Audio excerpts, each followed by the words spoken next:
Olá pessoal, eu sou o professor João Marcos e juntamente com meu amigo professor Francisco Donadoni, nós iremos auxiliar o professor Mário Célio na disciplina de Biologia para o segundo ano do ensino médio na escola Oliveira Brito.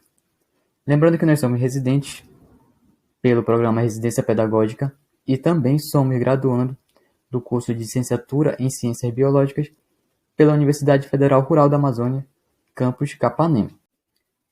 A aula de hoje, galera, ela é uma continuação do conteúdo de método científico que o professor Mário iniciou e o professor Doni deu continuidade. Inclusive, a aula do professor Doni está disponível aqui no canal. Se você não assistiu, vai lá e assiste. Vocês aprenderam nas aulas anteriores o que é o método científico e para que serve o método científico. Além de aprenderem também algumas das etapas que compõem o método científico, que são observação, elaboração de problema, objeto de pesquisa, justificativa, elaboração de hipóteses e revisão da literatura.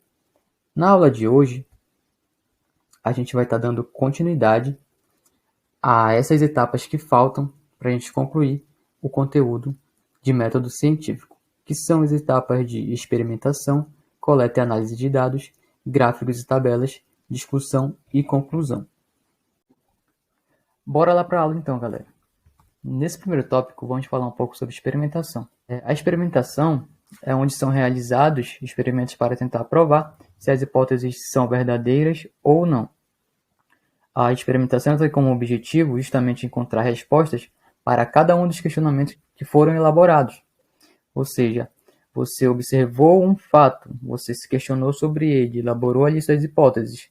A hipótese, galera, nada mais é do que as possíveis respostas que você deduz, ou seja, são chutes que você dá para responder o possível fenômeno que você está observando. Porém, para comprovar essas hipóteses, esse chute, você precisa fazer a experimentação, que nada mais é do que você realizar testes para tentar descobrir ou provar se as suas hipóteses são verdadeiras. E essa experimentação, galera, ela pode ser feita de duas formas, em campo ou em laboratório. Em campo, galera, é um ambiente onde você não tem o controle do que vai ocorrer ali. Ou seja, vamos pegar um exemplo aqui de observação do comportamento animal. Quando você vai para campo ou para uma floresta observar o comportamento animal, você não tem o controle do que vai ocorrer. Você não tem controle se vai chover ou se não vai chover. Você não tem controle da temperatura ambiente, nem da velocidade do vento. Já em laboratório, você já tem um certo controle. Você já pode controlar a temperatura no ambiente, você já pode controlar a incidência de luz no local. Então, tem esses dois tipos de experimentação que você pode estar utilizando na sua pesquisa científica. Porém, galera, para a gente fazer a experimentação, a gente precisa primeiro coletar os dados. Bom, a coleta de dados ela visa reunir os dados para uso secundário por meio de técnicas específicas de pesquisa. Quais instrumentos a gente pode estar utilizando para coletar esses dados? Esses dados podem ser coletados através de questionários, de entrevista, da observação, de análises clínicas e laboratoriais. E em seguida, depois que a gente faz a coleta, a gente precisa analisar esses dados para poder chegar a resultados e saber se as nossas hipóteses elas foram respondidas, se elas são verdades ou não. A gente vai discutir esses dados através de gráficos e tabelas que a gente vai ver assim.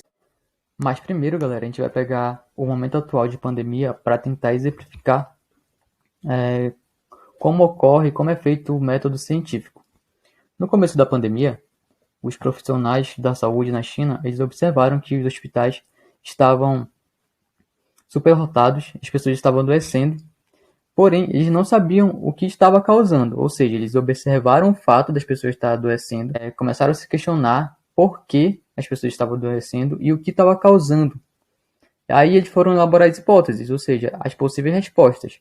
Será que é um vírus que está causando a doença? Será que é uma bactéria ou será que é um protozoário? Para eles chegarem a essas respostas, eles foram fazer a experimentação. Mas para fazer a experimentação, eles foram fazer a coleta dos dados, ou seja, a coleta de amostra de sangue, de saliva, para tentar descobrir qual organismo estava causando essa infecção. Então, feito as análises, feita a coleta, feitas as análises, eles chegaram ao resultado de que o causador dessa doença, da contaminação e das mortes, era um vírus, ou seja, o método científico ele foi aplicado. Primeiro eles observaram o fato, eles se questionaram, depois eles elaboraram as hipóteses, depois eles fizeram a experimentação e chegaram ao resultado. Feito isso, galera, você vai pegar esses dados e vai discutir eles, ou seja, vai chegar no momento de discussão. O que é a discussão?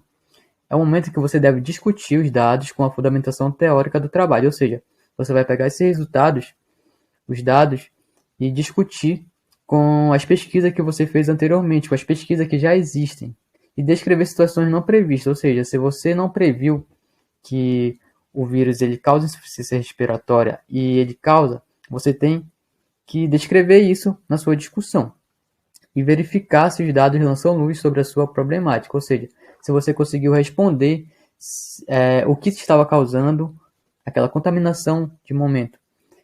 Um exemplo, vamos ver um exemplo aqui, para deixar mais claro isso.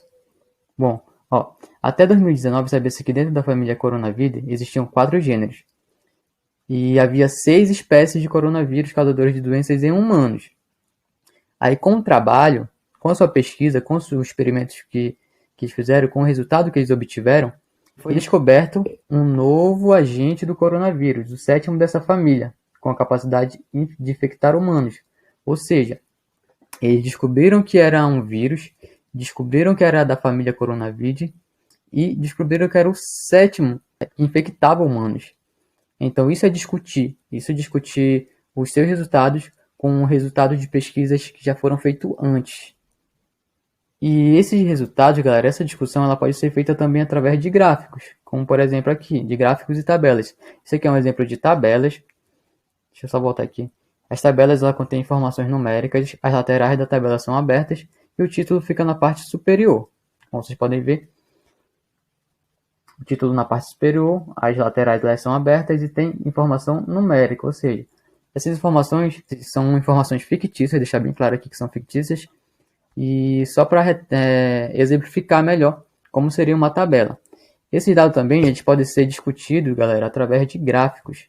Os gráficos, galera, eles estão incluídos na categoria de figuras, que dentro dela tem desenhos, gráficos, fotografias, esquemas, charts e o título fica na parte inferior. Um exemplo aqui, Isso aqui são os mesmos dados da tabela, porém em forma de gráfico. Vocês podem ver que o título ele fica aqui na parte inferior. E existem, galera, vários tipos de gráficos. Esses dados que a gente obtém na análise dos resultados, eles podem ser feitos nesses diversos tipos de gráficos. Feito isso, galera, a gente chega na conclusão. O que seria a conclusão?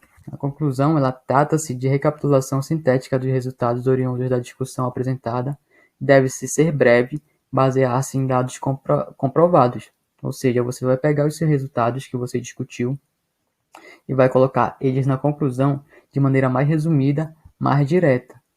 E poderá também conter recomendações e sugestões, ou seja, você vai falar que é um vírus, que não é uma bactéria nem um protozoário, você vai falar que as formas que ele é transmitido, você vai falar que ele causa insuficiência respiratória, e também você pode dar sugestões, como por exemplo essa aqui. Para isso, além do álcool 70, diversas soluções podem e devem ser utilizadas na concentração recomendadas pelas organizações de saúde para fins de desinfecção. Aí ele dá aqui várias outras soluções que podem ser utilizadas na prevenção do novo coronavírus. Galera, essa foi a aula. Muito obrigado. Espero que vocês tenham aprendido alguma coisa. Espero que vocês tenham gostado. E aqui tem um material complementar. Tem um vídeo também ensinando sobre a construção de gráficos e tabelas. Você que quer aprender, deseja aprender a construir gráficos e tabelas, não é difícil. Tá aí o link.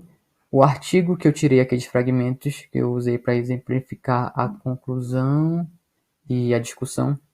Muito obrigado e até a próxima aula.